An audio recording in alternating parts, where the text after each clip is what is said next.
When the werewolf king came to my pack to choose a mate, my father put me in storage, because he didn't want anyone to know he had an ugly daughter, so as not to jeopardize my sister's chances of being chosen. But to my surprise, the werewolf king found me anyway. The knock on the door startled me. I held my breath, realizing that someone else was here, but the only person who knew I was here was my father, and he must have forgotten me by now, busy as he was helping Hannah. Is anyone in there?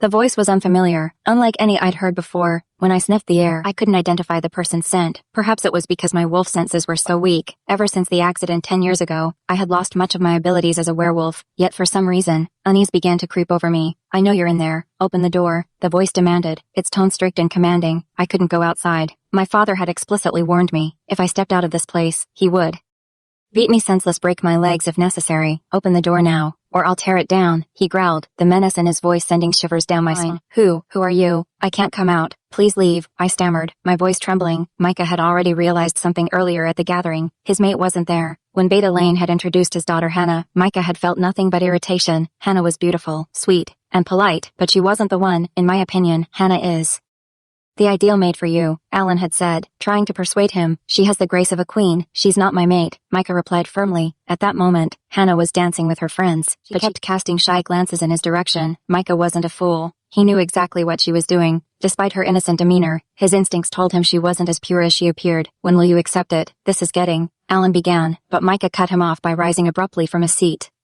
His two guards moved to follow him, but he held up a hand to stop them. He needed to be alone. As the king left the banquet, several people approached Alan, asking what had happened and where the king was going. The king must be tired. Please, continue enjoying the festivities, Alan said, forcing a polite smile while internally cursing Micah's stubbornness. Micah made his way out of the crowd, eventually reaching a quiet area filled with what looked like warehouses, and then the wind carried a sweet scent from the east, making him stop in his tracks. Micah instantly knew what it meant. No way, he murmured, his legs moving instinctively, following the scent's source. Whose scent was this? He quickened his pace. There was no mistaking it now. His mate was here, close by, but where? Micah looked around frantically. She had to be in one of these warehouses. Following her scent, he quickly identified the right one, but when he tried to open the door, it was locked. His first instinct was to break it down, but he hesitated. He didn't want to scare her. Their first meeting couldn't start like this. Still, something felt off. Normally, mates recognized each other immediately. Why didn't she want to come out? Didn't she sense him? I know you're in there. Open the door, Micah called again. The king's patience was wearing thin. Why was his mate hiding in a warehouse while everyone else was out celebrating? Why didn't he want to come out?